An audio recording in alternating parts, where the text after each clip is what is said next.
Ode to the American Soldier. An ode is a form of love. But who loves the American soldier trudging through foreign streets loaded with gear like a donkey?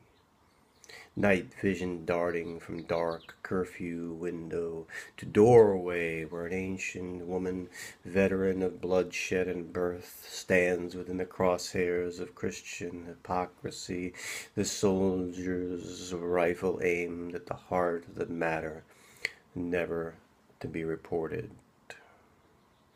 Who loves the American soldier?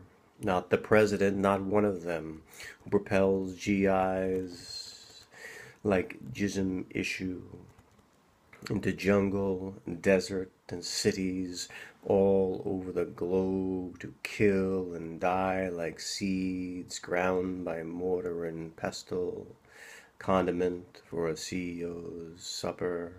Who loves the American soldier? Not Congress that nods off to sleep to lullabies of justification. Who loves the American soldier sitting on the filthy sidewalk in front of Walgreens, thumbing through passing faces like a book of blank stares from which there is no escape? The Market Street drunk is still a prisoner of war. An ode is a form of love. An ode is a form of love, outcast cousin to the smart salute. But who salutes the warriors in wheelchairs begging for benefits at a corner where only the bus kneels down before them? Who loves the American soldier?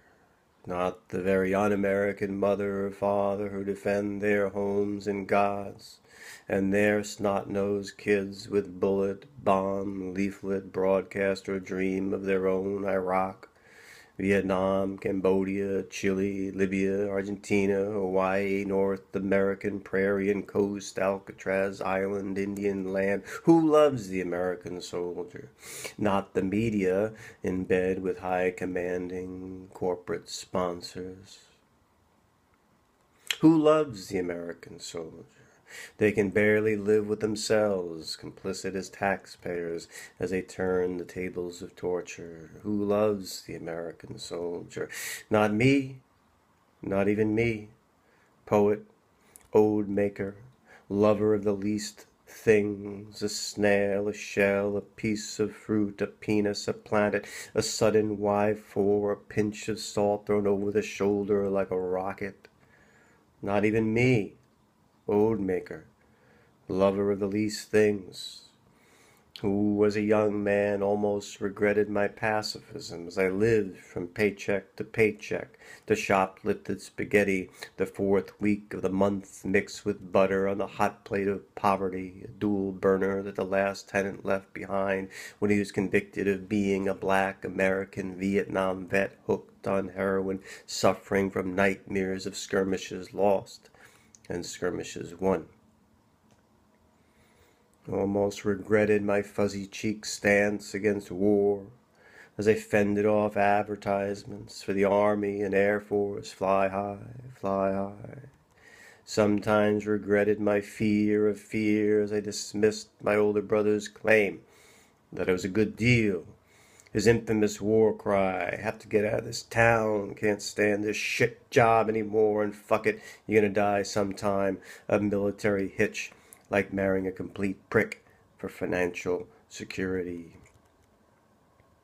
Almost regretted my pimple-faced principle of peace as I rebelled against my father's pressure to join, to belong, to learn a trade like electrician, maybe mechanic, like him, to see the world, to travel, to manhood, although I already was, and wore a question authority button pinned into the bandana that I wore like a helmet, and a wore not healthy medallion around my neck like a dog tag.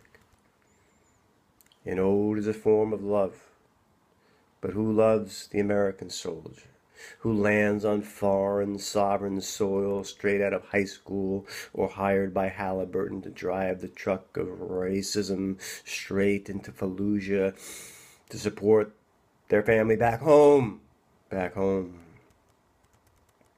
Who are these soldiers that fight in our name? Who are these soldiers that fight in our name? They come from any town, any city. They come from any time. Any time. Replace the centurion's goring rod with grenade and you have an American soldier. Replace the samurai's sword with shoulder rocket and you have an American soldier. Replace the crusader's Christ with the cloak of democracy and you'll find an American soldier. Replace red coats with sand-colored fatigues and you have an American soldier. Replace the comrade's hammer and sickle with a few dozen stars and you've got yourself an American soldier. Replace the Gestapo with reservists from Duluth and you'll have American soldiers. Replace the Jihad Modine's belt of bombs with a blue suit and bars and you have an American soldier. Replace the taxpayer with armored tank personnel and you have the American soldier. Put the peace activist into another circumstance and you'll have the making of an American soldier.